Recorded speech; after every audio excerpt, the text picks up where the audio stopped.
It's not them, it's you. That brutal moment of self-awareness hit Patrice Taylor during COVID lockdown in the Bahamas, and it changed everything. I'm Ryan Kay, and this is The Future of Work with AI, where we explore the human side of workplace transformation. Today's conversation is going to challenge every HR professional who's ever wondered why they're not getting invited to the strategic table. Patrice Taylor spent 30 years in offshore banking and HR, climbing the ladder, getting certifications, building expertise, but she wasn't building influence. And when redundancy hit during COVID, she realized she'd been playing small her entire career. Now she's running her own HR consulting firm, coaching leaders across the Caribbean, and helping HR professionals make the leap from tactical expert to strategic influencer. But here's what makes this conversation so powerful. Patrice doesn't sugarcoat the journey. She'll tell you exactly why most HR people stay stuck, why your boss is fine with you being the expert in your corner, and why that same expertise can actually hold you back from progression. We're diving deep into the difference between education and growth, why your real job starts after your 9 to 5, and how to build the business credibility that transforms you from order taker to strategic partner. Plus, she'll share the networking strategies that landed her clients and the mindset shifts that took her from employee to entrepreneur. If you've ever felt like you're spinning your wheels in HR, if you know you're capable of more but can't seem to break through to that next level, this conversation is going to be your wake-up call. Ready to stop playing small? Let's dive in. It's been busy, but Yeah, busy is good. good. Yeah, Yeah, definitely. busy is Awesome. good. Busy with client projects, or what are you busy with? Busy with client projects, yes. A lot of assessments, HR assessments, and that sort of thing. Training, very busy with training as well. So, and coaching. I'm realizing that more and more the coaching aspect of the business is growing. So So who do that's you coach a versus wonderful doing, thing. say, versus doing HR assessments or something like that? Like how do you separate your clients of who you're helping and what you're helping them with? Mm, Uh-oh. Not a great. Looks like the connection.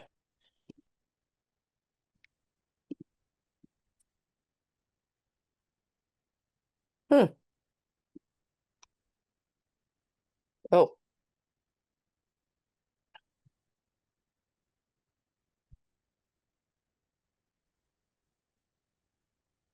All right. I'm here. Oh, you're back. I don't know what just happened. Okay, so I hope that doesn't happen anymore. For real. Where are you at in the world, Patrice? So I'm in the Bahamas, Oh, in very nice. Nassau. Yeah. beautiful. Yeah, so I rent a spot in this in a co-work Uh-huh. kind of place, yeah. And I've not been having any internet issues, so I hope that doesn't today isn't a sign. Oh no. And are you Well, there full time? Full time out of the yeah, Bahamas? but I set my hours and what's been happening is in the past I was working from home because I was going out to my clients, right? I'm still Mm, on the road going to clients. I'm very mobile. But I do have someone now who's helping me with the workload. So I figured we needed a shared space, for greater direction, collaboration, and that sort of thing. So I do have this office space here. But are Yeah. most of your clients in the Bahamas? Most of them are in the Bahamas. I have a few of them in the United States, and in the Caribbean, some of the Caribbean islands as well. Cayman. Uh, yeah. So how many businesses are in the Bahamas? Like, I mean, is it a lot, huh? So tourism is our number one industry. However, the financial services finance. sector is a close second. Right. Mhm. So, I've come from the offshore banking um, industry and I worked in a Swiss bank for about 30 years. And you will find that there are lots of investment companies and banks. And Mhm. what's the landscape of entrepreneurship is quite vast as well. Right. Um, Mhm. yeah. So when you're doing coaching versus say like training, like how do you separate those two and like who are you helping with what? Okay, great. So usually my training is the platform that takes me into coaching. Okay. So for example, right, I get a contract with a company to come in and train their managers. And what might come out of that, because I'm using DISC, I'm using the 360 assessments, et cetera, we might find that there are managers who need that one-on-one intervention. And so Right. most of my coaching comes out of that. We start out with the the group coaching, and then it becomes very granular, where we Mhm. start to see what the specific needs are of the leadership team. And that's how the coaching contracts evolve. Right. And so those are not, say, HR, it's not HR people that you're coaching, it's broad range across the No, board. Very broad. broad range, yes, Mhm. yes. And if I were to group them, I'd say usually it's the leadership or the high potentials that the companies want to really invest in Mhm. to help their growth and development. Yeah. And like, are most of your clients, they have an HR person, you're just coming in to augment, or like, is it they don't have an HR person and you're coming in to be the person? Okay. And some of my clients, I am the HR person. And some of the others, they have an HR department, but I'm coming alongside to provide support to them in Develop. terms of policies, in terms of training and development and that sort of thing. Mhm. Right, because I would imagine that most, the average HR, at least here in the States, the average HR person, like depending on the size of the company, is much more compliance heavy and kind of like not business heavy. Like, oh, I can coach the Exactly. sales team on how I can set up a Exactly. They policy. outsource those things, Yeah, right? Same here. Same here. They outsource those things. And that's what keeps me in business, right? Because the good thing about it is I've been in HR for so long here locally that they know me. I've built up a network, and particularly in the offshore banking sector. Mhm. So, because I know that culture, I can speak to that culture. They have trust in the fact I've built credibility in that culture. And so they have trust in my ability to speak to them, to speak their language. And so that's been that's the low-hanging fruit in my business. Yeah. right. Because generally, I think a lot of, again, depending on the size, but in your core of HR, the like accidental HR person that kind of grew with the company, there Hmm. tends to be huge blind spots from a business standpoint. Like Yeah. I understand the business, I understand, and as you get into say, I understand demand generation and sales and marketing, I understand like customer interactions and that kind of stuff, versus like, oh, I understand the laws and the requirements of getting you guys paid and how our benefits Hmm. work. And so Exactly. while a lot of them may feel like, hey, I'm pigeonholed a bit, I don't have, I don't have influence over these other parts of the business. I can't get them to do what I want them to do. It's Yeah. also because they don't have credibility from a business side of things, not from an HR Yeah. side of things. Yep. And guess what, Ryan?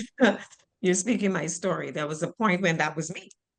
And that was where the topic for Sherm came from, because I thought about me, right? I was a practitioner, but I didn't know the business. And so I didn't have that level of influence and didn't understand I was my own worst enemy. I was keeping myself up.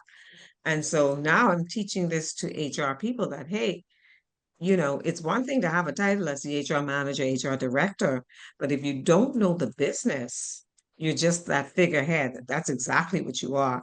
Without influence, I mean, you're not able to make anything happen. And who suffers? The people below you, Yeah. Mhm. right? I think accountants are very similar. Like they get into the area and they're like, I know how to be the accountant. I know all this number, and I got an accounting degree, and it was like, okay, this is safe. I don't want to be one, Yeah. but it's safe. It's super Yeah. transferable. I can jump from one company to the next. It's plus or minus like 90% Yeah. the same job. Like Yeah. it really doesn't matter.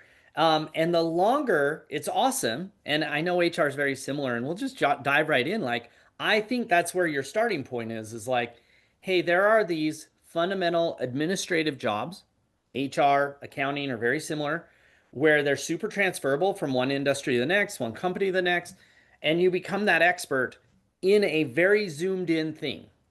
Yeah. And then you lack either the time or the desire or the drive to go, wait a second, I need to generalize back out and zoom out. Like, do I understand the fundamentals of this company, the why it does what it does that results Mm-hmm. in the financial statements, or the why it does what it does that results in the people we hired. Yeah. And I think that's And the probably thing is, right. yep, I see it every day. And the thing about it is, for example, I'll give you an example. So there's a company that I'm working with now. Their HR director is no longer with that company. And there's someone that they'd like to move up internally into the role. Um, but what we found through an HR assessment is that the strategic level, that strategic insight when it comes to HR is not there, right? It's easy to be an administrator, to know what you know, to know how to roll out the paychecks, to how to be in touch with the group medical people and all that stuff. But when it comes to strategy, sitting around the table at the exco, that's the missing link, right? Because we are so we have this tunnel vision sometimes, but you said it too, Ryan. The problem is we get bogged down in the day-to-day minutia of what we do, right? Mm-hmm. And that causes now a deficit in terms of growth, in terms of developing as a strategic thinker, in terms of becoming the influencer in the organization. And guess what? The thing is, CEOs and those in the upper echelons of any organization, they're okay with you being an expert HR person. But the problem now, or an expert accountant, whatever it is, the problem comes now when it's time for progression, as in this instance that I'm relating to you, right? When it's time for progression and succession, you're going to be the one that's overlooked because you don't have the know-how, the strategic um, power to elevate to that next step that they need you to be at. Yeah, and I So think that's you the problem. nailed it right there. The CEO is fine with you doing that part. They're generally not, and some of them may, but they're generally not going to come to you and be like, "Hey, so it's great that you're the expert in this area, but this next level requires a broad base of understanding and knowledge of the business and a set of tools and competencies of Yes. strategy."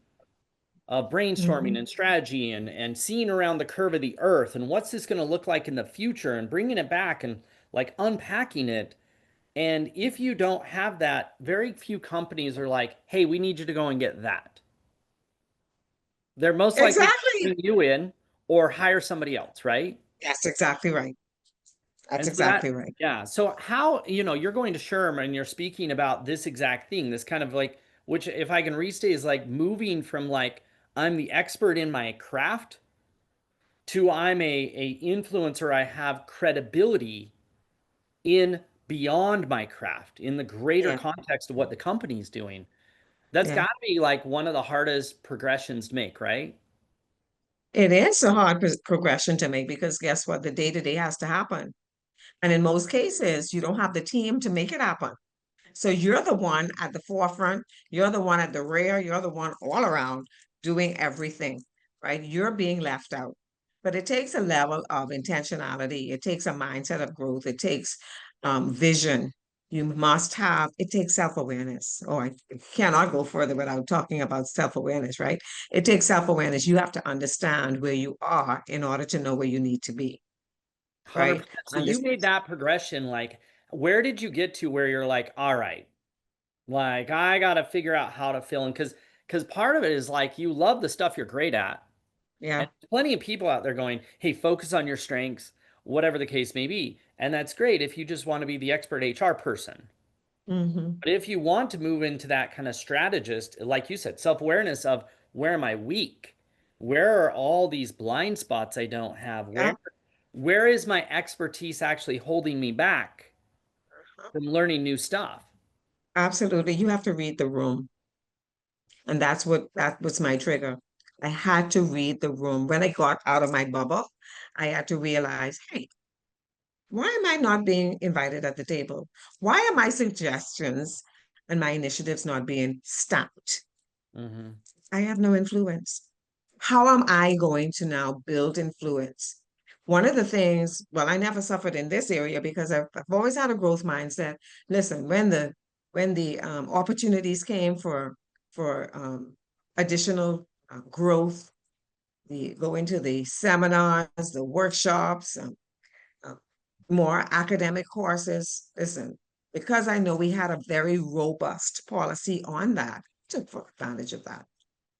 But what good is that if you're just building and building and building and building in your knowledge bank, but it's not being used? It's just gathering cobwebs because you don't have the influence. You're not being invited. People are saying, yes, she did this, she did that. But how does that help us? How can she help us? That's what CEOs want to know. That's what the upper echelons want to know. They want to know what you have to bring to the table. And if I have a bunch of knowledge wrapped up somewhere in this head of mine, but no influence to go with it, it's still useless, right? And so it hit me that I was not being invited to the table. My suggestions and initiatives were not being adopted. I had no influence. But what did I do? I started to look outside of me. I'm like, okay, it's my boss. It's that one. It's the next one. They're not inviting me. Oh no, they're not blowing my horn loud enough. It's them because I lacked self-awareness. And Ryan, COVID for me was like, I call it my unlocking period. Because I don't know about where you live, but in the Bahamas, we were locked down. Oh, we were locked down. Nowhere to go. We couldn't even come out into our yards. At one point, they didn't allow us out to even in the Wow. confines of your yard, right? And so it meant that we all know about it. We were in the house tirelessly with our family members, day in, day out for weeks upon end. And for us in the Bahamas, it became months upon end. And so I took that time. It was a great opportunity for learning, yes, but I also took that time to do some deep introspection, to do some writing. I even wrote a book during that period. Oh, wow. And it's amazing. I had an epiphany that, hey, it's not them, it's you. It's not them, it's you. So I had to turn the spotlight in. And what it showed me about me was I had been playing small. Yes, I mean, I was a brilliant HR practitioner. I had the ideas, I was sharing them with my bosses, and they were taking them and getting approval. But nobody knew who this other person was, who was at the back. And I was comfortable being in the foreground, in the background, sorry. I was very comfortable there. But if we play small, small is what we're going to get. Oh, So 100%. listen, if whatever price we place on us, nobody's going to raise it, right? If I show up as a 5, most people are going to see me between 3 and 5. They're not going to see me for what I'm worth. Anyway, so I might as well shoot high and go for the 10. And so I determined right then that something has to change. I'm now going to be playing all out. And Right. it turns out the curtain came down during COVID and I was made redundant. Another sign that I didn't have the level of influence that I should have, because here it is, 2 vice presidents, 2 VPs of HR. I'm one of them. The other one is about to retire. Doesn't it make business sense to retire the other one early and just keep me? Well, it didn't work like that. So I was the one let go. And I said, okay, I get it. I get it. It means it's time for me to do something differently. And that was how I launched the company. And I was ready at that time to show up, right? I had a greater sense because we're never fully self-aware. I don't believe that we ever get there. It's a process, right?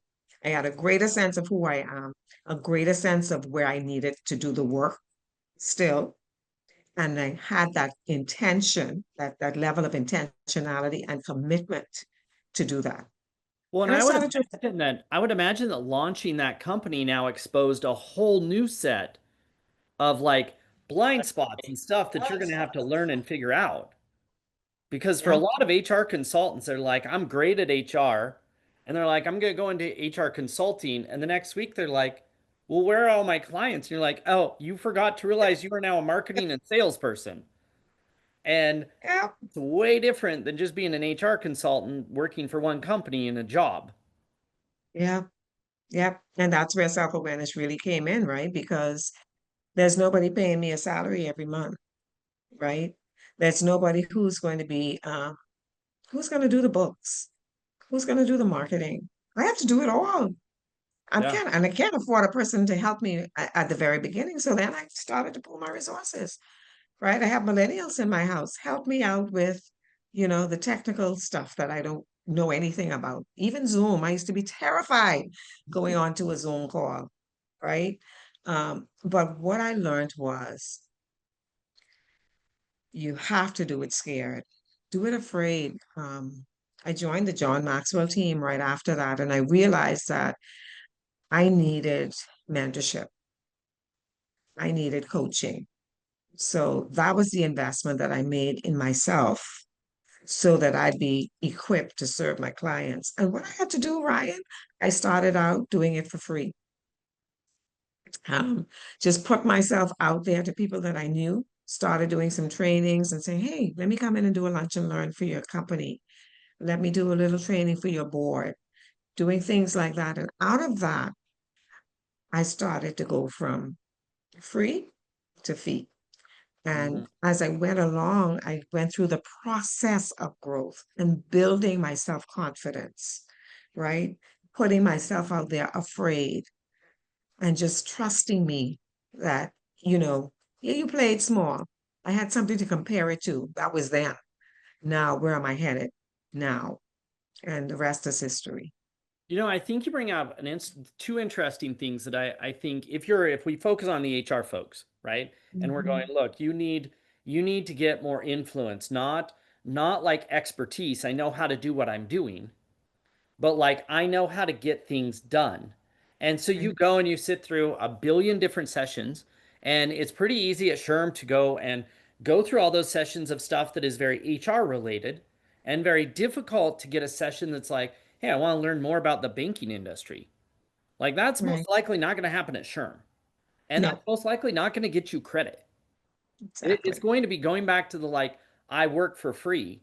A lot of that bridging the gap between, all right, I figured out what I want to learn and I go out and learn it. Most likely I'm going to be paying to gather this knowledge. Even though I'm no Yeah. longer in college, there's still costs and time and attention. And nobody's going to give me a raise for this stuff.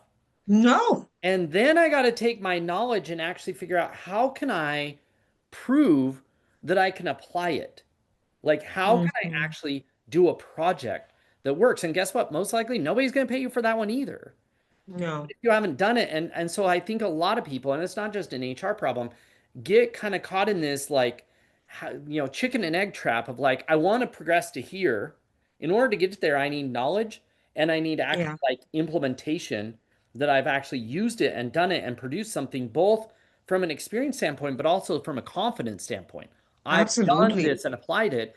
And that gap, the assumption is somebody's going to ask me and pay me. And that's And then, just like not realistic. Like it just, nope, I was gonna say, and then reality hits you, right? yeah. And then reality hits you. What you need is opportunity. And the people that you think will give you the opportunity or should give you the opportunity, aka your employer, because you've not built credibility with them, because your influence meter with them is so low, you hardly will get that opportunity because perception is reality, right? If people have Mhm. placed you in a box, in that box is where you will be. And sometimes it takes moving out of that environment into a new environment where you have an opportunity to expose yourself at this new level.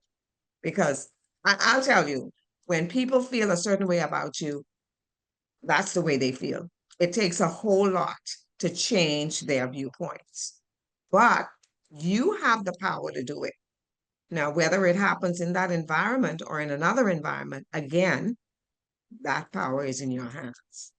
You just said something, and I think let's stop on this for a second and I want to get back to mentorship in a second, but that right there is one of I don't know if it's a dirty secret, it's the reality we don't want to admit, both like about an HR person progressing and about how it works for our own employees.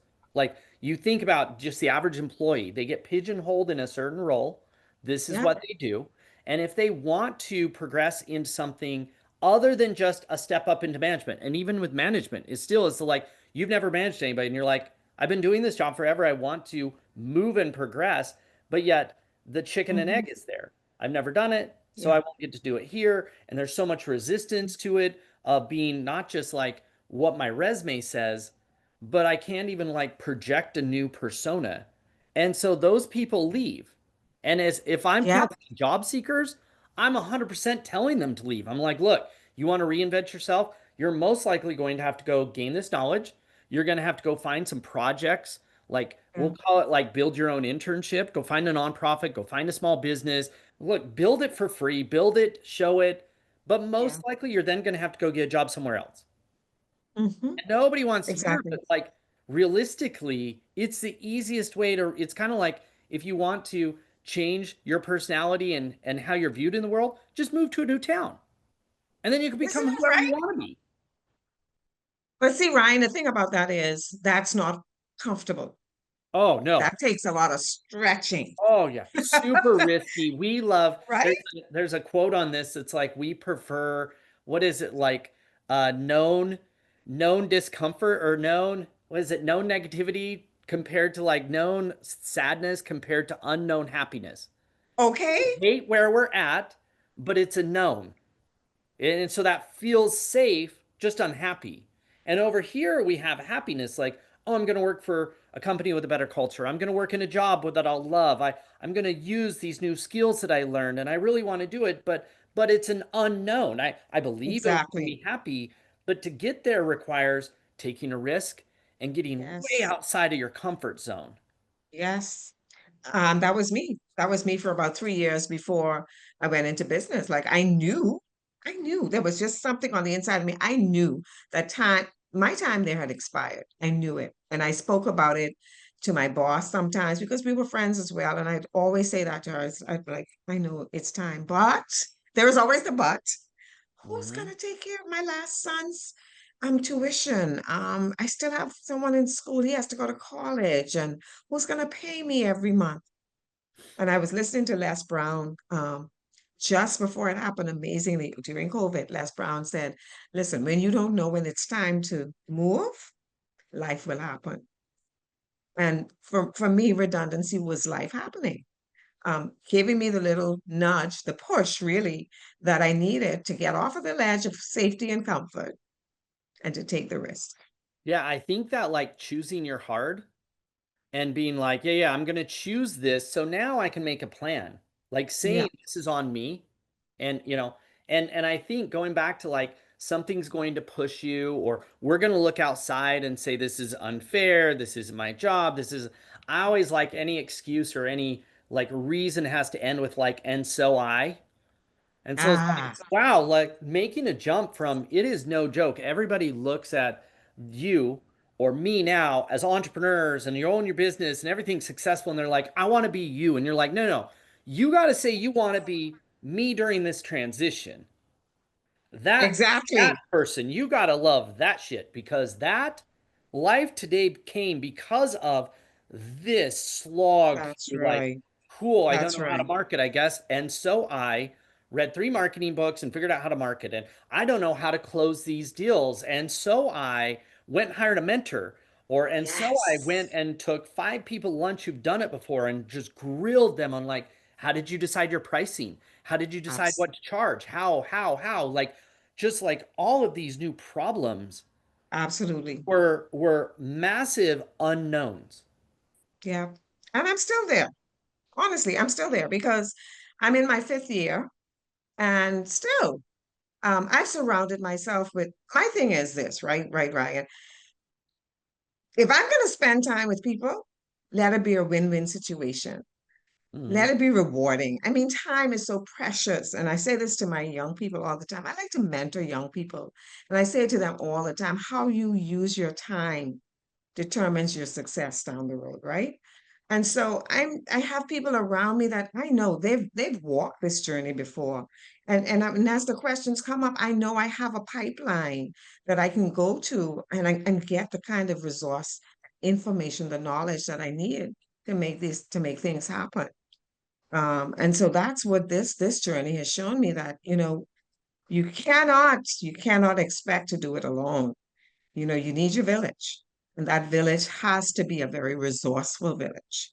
100%. And this idea that you're going to, and I think we feel like when we have a job that stability's there. And Mm. anybody who's an entrepreneur knows that stability is just gone. You have today. Today things are great. But once you are out on your own and you're the boss, the Yeah, concept of safety and stability are just something you now accept as part of the adventure.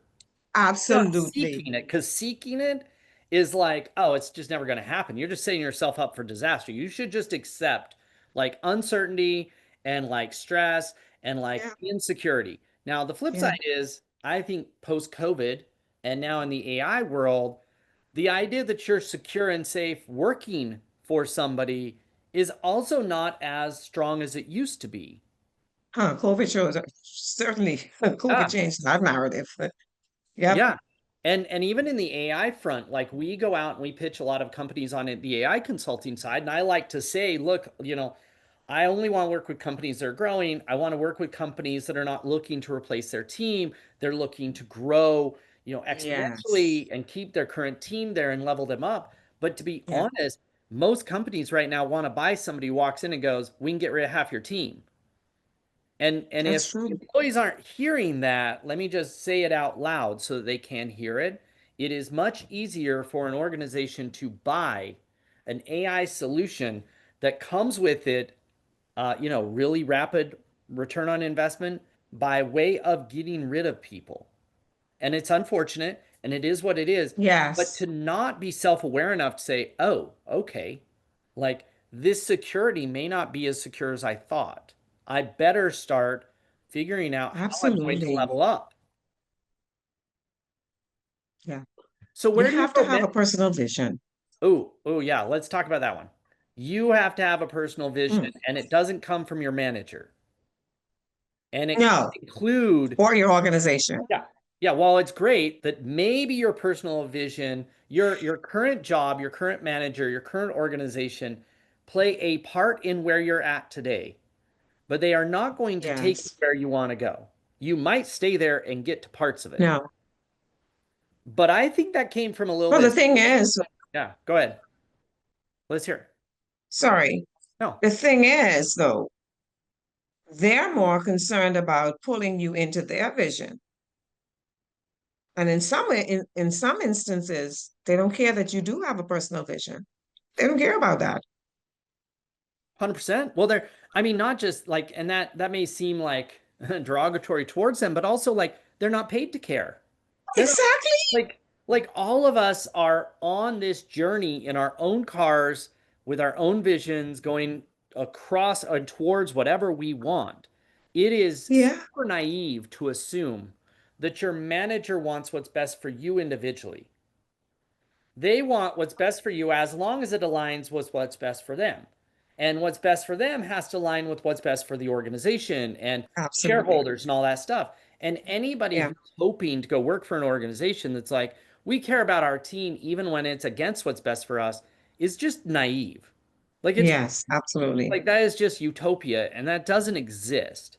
No, I love your personal, and I think if you take that concept of like I have a personal vision, which means that the steps I'm taking, the things I'm learning, the tools I need, the mentors I'm getting, they're probably not going to be inside my company. that's right. They're going to be That's outside. right. Absolutely. The hardest, I remember Miles Monroe used to say, Miles Monroe said, the hardest person you work on is yourself. And your real job starts after your 9 to 5. Isn't 100%. that right? 100%. Right? So when you leave that job at 5 p.m. or whatever time, that's when you start working toward that personal vision. What does that look like? Right? Yep. You can't do it on the man's job because you're in the rat race, and it's not fair to them anyway. So you have to find, and I think that's where a lot of people go wrong because we build ourselves, we cement ourselves so much in our tasks on someone's job. We get cemented into the rut of that.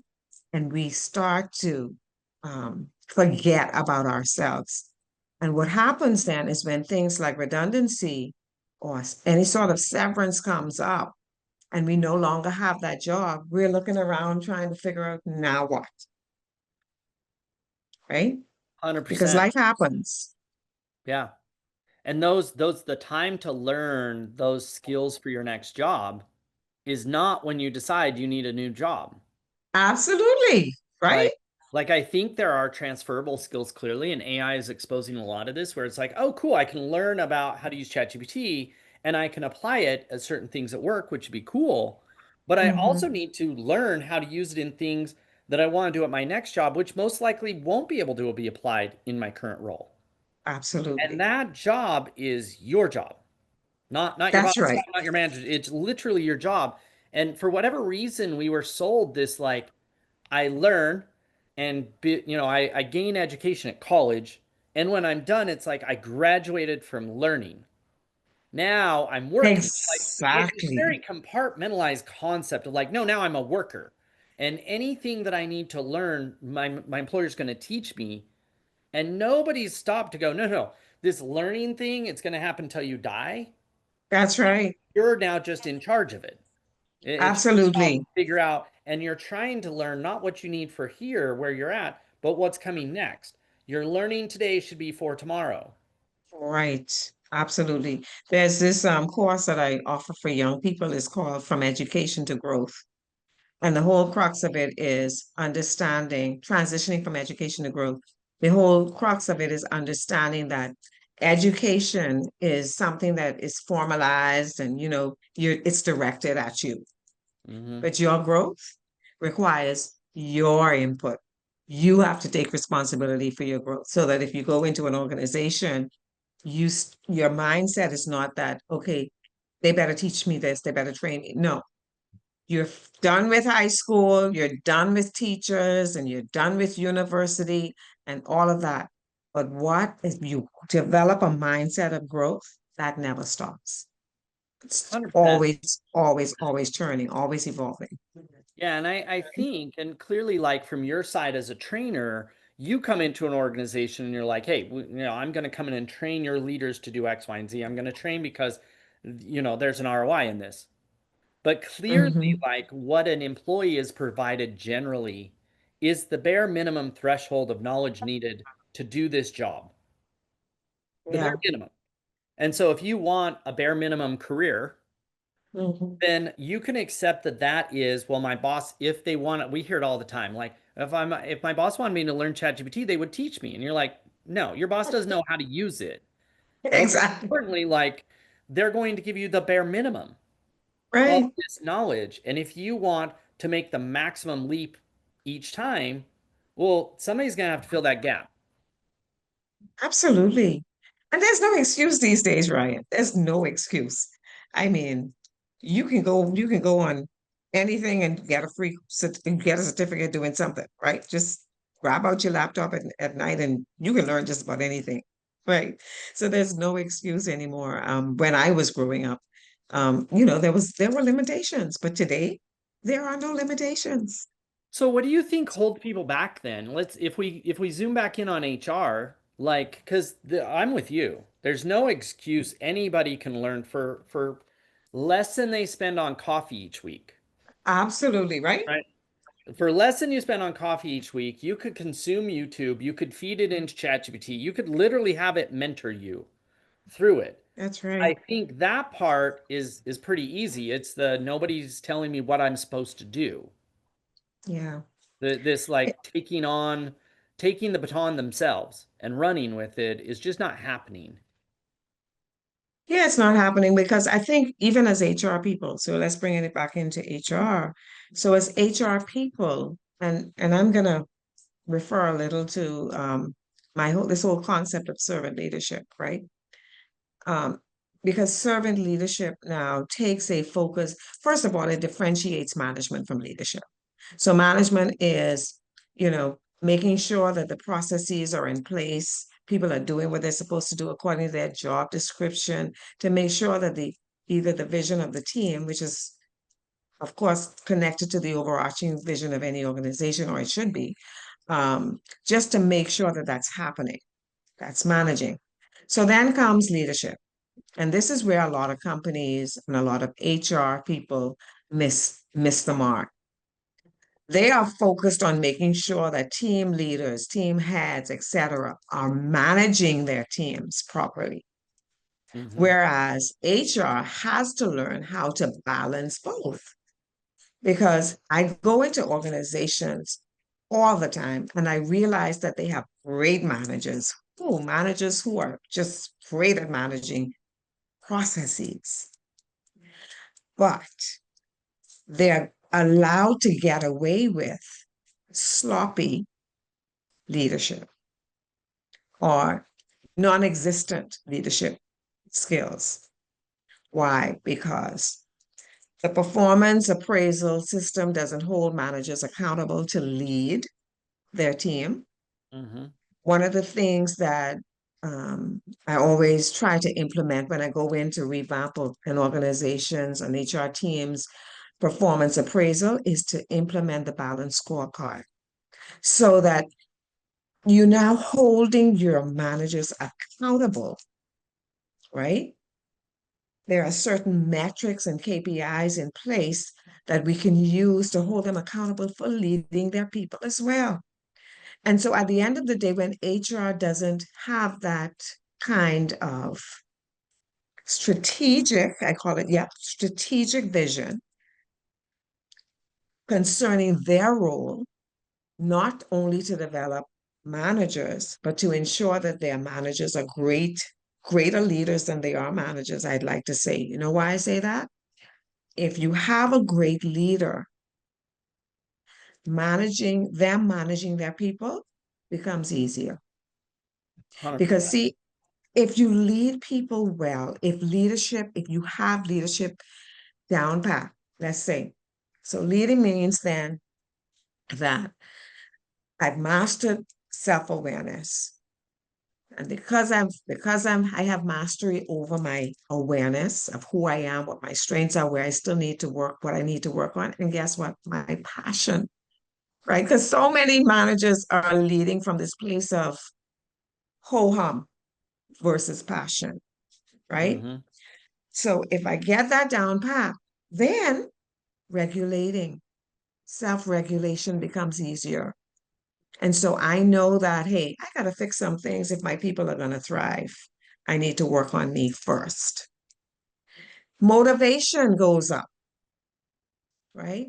Right. If HR is ensuring that that these leaders have the soft skills, the emotional intelligence that they need to grow their teams versus just getting the job done, the social skills, the relationship building, and most of all, that they value people. How many times have I heard HR leaders who say, oh, they don't need to get involved in that. No, Patrice, they just need to make sure they get these people doing, because we have deliverables to meet. Well, you're doing an awful job, Mr. or Mrs. HR leader, if you're not ensuring that there's a balance between how your managers are people first, leading people first, and taking the load off of managing. People will manage themselves more Right. readily if they're led well. Oh, 100%. And it is a bit of a chicken and egg. And the more time that you spend going, man, my people aren't following and saying, therefore, it's like carrot and stick, right? And that's a decent analogy of like leadership is very much like carrot. Like, hey, I cast it out Yeah, there, I inspire you, I show you by example, like both success and failure. You want your team to learn, you should be learning.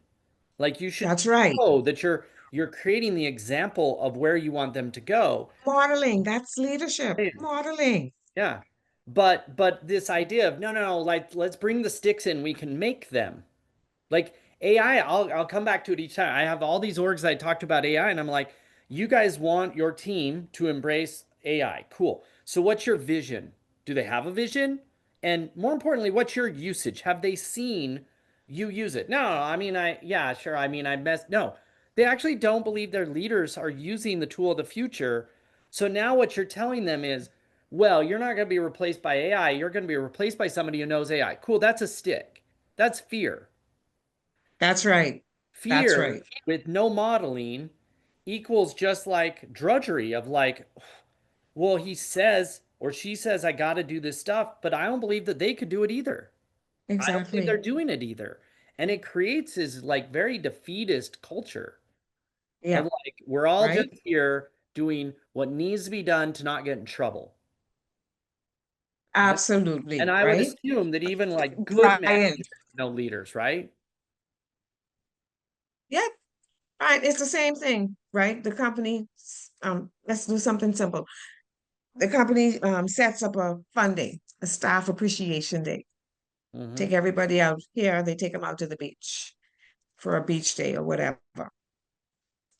But the managers don't show up. And so the staff is out there having fun without them. Now, what message does that send? Right? HR organizes it and they're out there with the team, but they're not making it mandatory for the managers to be there. What is the message? Yep. 100%. What's the message? And you could No take that example. example. It's the like, do what we say, not what we do.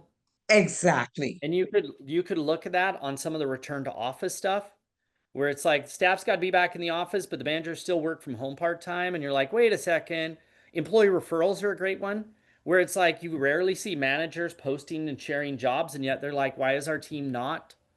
That And is so and it's a true. really easy question. I mean, it's not easy to ask the manager, but it's easy if the managers will ask themselves, like, what am I asking my team to do that I'm not doing? And you will end up Exactly. with a giant list. I'm asking them to do Yeah, all these things. And then you can just ask yourself a simple why. Like, why is it? And you're most likely going to have all these answers of, well, it's that's not my job anymore. This is what I'm supposed to do. Like, blah, blah, blah, blah, blah. And you're like, okay, but like, you just set the stage for what the problem is. You're asking people to do stuff absolutely. they're willing to do, and therefore they're not seeing you model it. And so it's not that big of a Yeah. surprise. But, yep. But that's where HR comes in. Shouldn't that be where HR jumps in? HR has to hold management accountable, right? They have to be the ones kind of feeding in that accountability. But if HR doesn't have the influence, again, we're going right back there. Because HR isn't seen by the managers as someone that they should listen to. They're not credible, right? They're yes, sir, or yes, ma'am. They're not going to rock the boat. So then that's what you get. So how do And you that bridge affects that culture. gap?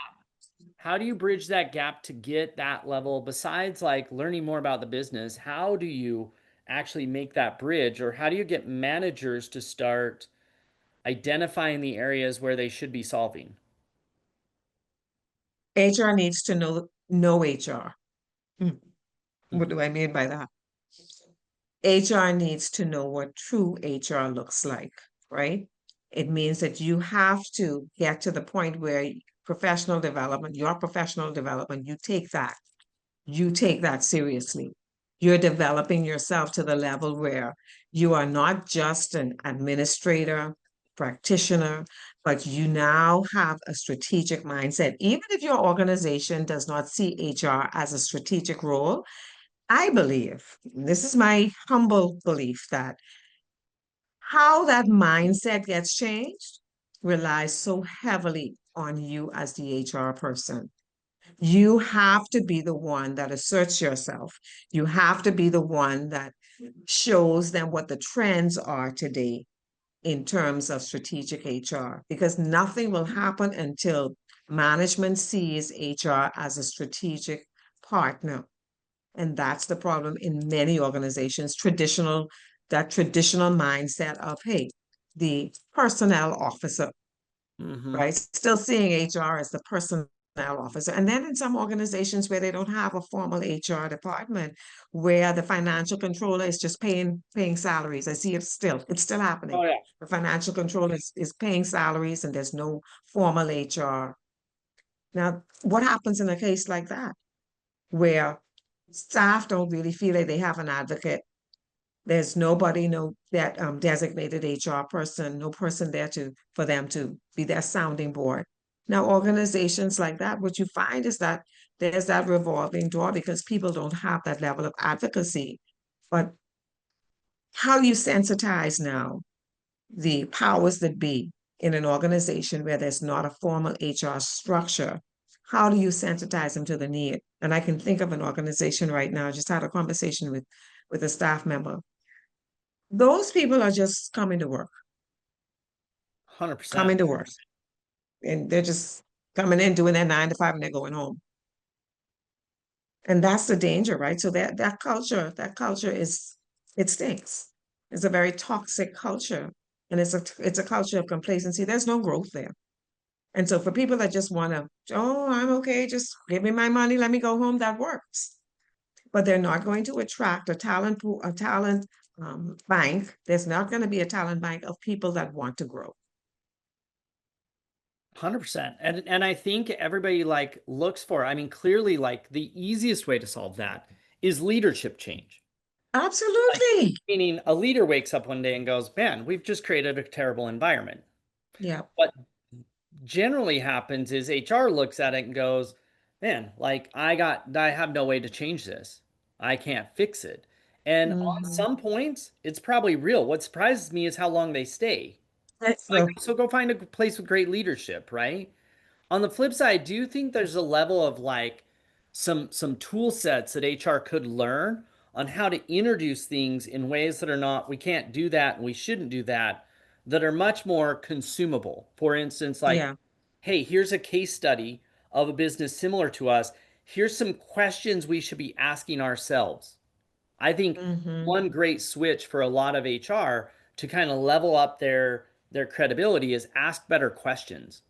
Like Yes. putting a question on the table of like, hey, here is a case study of somebody else. So it's not me saying we shouldn't do this or we need to do that, but instead going, hey, here's an organization that we might want to index against. Here's the case Yeah. study. Here's some questions that we should be asking ourselves. Like this, and this, because those questions, like we're humans, we're suckers for questions. Like Yeah. you may not get the response you want, but as long as you get that question across, somebody's going to be sitting there thinking about going, you know what? Maybe it is our fault. Maybe our culture is driving people away. Maybe people Exactly. are just showing up to work because that's what we reward here. Maybe like, but those questions, when in doubt, start with like, can I ask really good questions? Yeah. Because That is good. yeah, because it then you don't need the answer.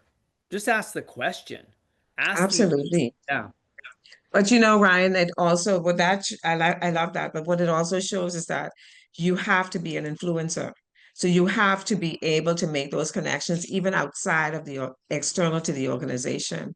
You have to immerse yourself in an environment where you're hearing, you're speaking, you're collaborating, so that you can pick up the phone and call another HR person in the same industry and say, hey, what are you guys doing? One thing I know about leaders is they don't like to feel like they're being left out. So you go to your leader with, hey, Joe Blow down the road, they're doing the same thing we're doing, but guess what? They're doing it better. If I, as an HR person, can go in and say that, that's going to build credibility and that's going to bring change, right? So there has to be this level of networking. So you have to show yourself, put yourself out there. I will tell you, almost all of my clients have come through networking that I've had as a result of being in the organization that I worked in. So I was immersed in the HR, in the external HR landscape, right? So I know who I can call on. Hey, what are you guys doing here? What are you doing there? Get yourself in national surveys and those sorts of things. But guess what? You can even just hear the voices of your organization, you know, your engagement surveys, etc., because that's the blindsidedness right there. You get blindsided, you send out a survey and people feel comfortable and they feel like, yes, I'm going to respond. Honestly, you take that to management, they will be amazed. What? Either they're amazed or they're angry. Who said that? The Right. next, you know, but at least it will get things moving. It will start to get mindset shifting and that sort of thing. So you have to, as an HR leader, be that influencer, and you cannot do it in silo. You have to be able to have a network of people that you can go to. You have to be a reader. You have to do the research, right? 100%. Right. And then you cannot be ashamed or feel threatened by seeking external support. And this isn't me trying to insert myself as a consultant in there. No.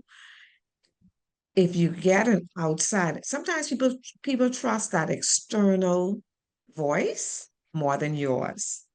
And so 100%. sometimes you have to go out there, bring in an HR or a consultant who can perform an assessment, right? Who will show you the deficits, the gaps in the organization. And when leadership sees that, right, it does bode well for your credibility, but it's great as a culture shifter as well, because now the ball starts rolling. This is where we need to work. And unfortunately, though, I've seen it where we go in, we do these fancy assessments for companies and they do nothing about it. They say, okay, we did it, but they do nothing about it. So HR's role now is to be that change agent, to drive results as a result of the investment in that assessment, right? And that's what sometimes doesn't happen. Yeah, I think that gaining outside knowledge and surfacing it and bringing outside knowledge honestly is the safest way to Yes, increase your credibility. Because if you don't have absolutely. influence and credibility, then saying your opinion, nobody wants to hear this, but nobody cares about your opinion because you don't have credibility and influence. But bring Exactly. an outside data point, whether that's a case study or an article or something like that, and it shows a lot of different stuff.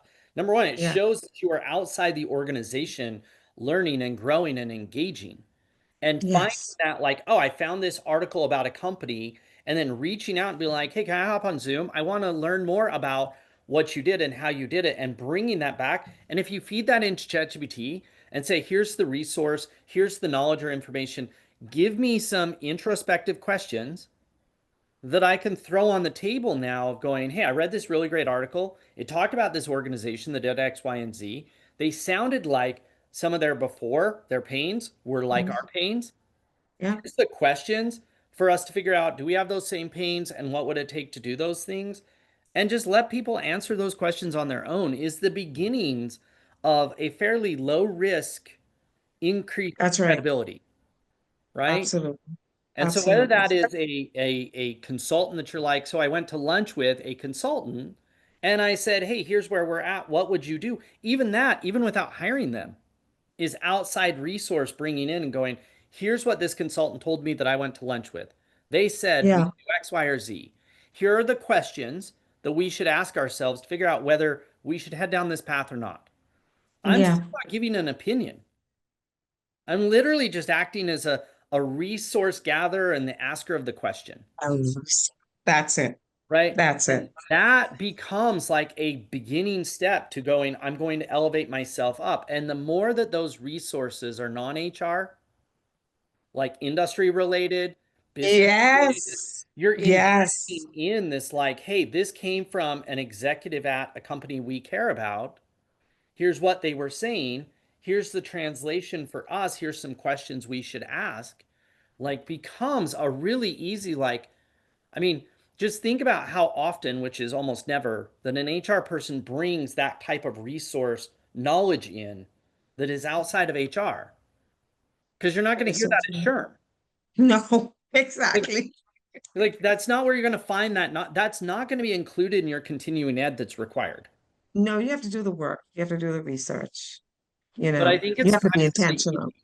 Your mentorship, how often when you're mentoring is it formal versus like somebody took you to lunch or somebody hit you up on Zoom or something like that? Is it around 50-50?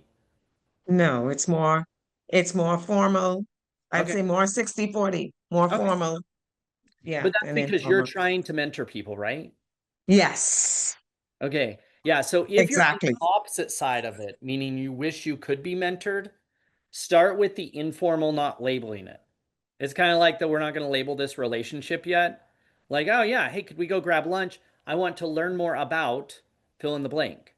Yeah, Like I get, or I'm, grabbing somebody when you're at an event or going, like I work in a co-working space. And so literally like twice a day is snack time. And I could find somebody that I could have an interesting conversation about where they work now. About like, same thing what are you here. guys doing with X? Like you work in a co-working space, probably one of Yeah, the like most unseen. We think it's, oh, we need an office. It is 100% like working in a constant networking space. that is so true. I thought about that this morning, Ryan. I actually thought about that. I saw somebody out there and I said, okay, great opportunity. I'm going to speak to him. Yep, absolutely. Yeah, Yep, like a week in where I work, if you had a funny shirt, hung out at snack time, you would have so many people that are now in your pot that you're like, hey, I'm gonna go hit that person up and interview them. I want to learn more about their organization and how they do X, Y, or Z. yeah, You in a week, absolutely. you could have massive new context, new connections, and the Yeah, ability to start introducing, hey, I heard about this organization. They had this problem. Here's what they were doing to fix it. Here's some questions we should ask. And that abs little loop, like crazy easy. honestly, right? It doesn't cost you anything, right? But the Exactly. rewards, crazy. Yeah. Well, Patrice, this was awesome. Thank you so much for spending some time Oh, today. Like I think, awesome. you're super inspired. I know that you're inspiring to a ton of HR people who are like, man, I want to get into, get outside of my org, get into a new org or a new situation, become a consultant. Like clearly you didn't paint that the path is easy. And I think that's actually helpful. It's not easy. Absolutely. It's No, a it's growth not. path. But it's passion. It's driven by passion, Hmm. right? And there's no guarantees. There are no guarantees attached to it. But if passion is involved, if you're passionate about what you do, you take the good, you take the bad, you take the ugly. At the end of the day, you're still happy because you're driven by passion. 100%. Well, Patrice, it was great to meet you. Hope you have a great day. Thank you. Thanks so Same much. here, Ryan. Bye. My pleasure. Bye. Wow. Patrice just delivered a masterclass in professional transformation and strategic thinking. Here are the 3 biggest takeaways. First, being an expert in your field isn't enough if you want to progress. You need business credibility and strategic influence beyond your functional area. Second, your real job starts after your 9 to 5. The skills you need for your next role won't be taught by your current employer. That's your responsibility. And third, sometimes life has to push you off the ledge of safety and comfort because we're too comfortable staying small. Patrice Taylor is doing incredible work helping HR professionals and leaders across the Caribbean build strategic influence. You can connect with her on LinkedIn. We've got her link in the description.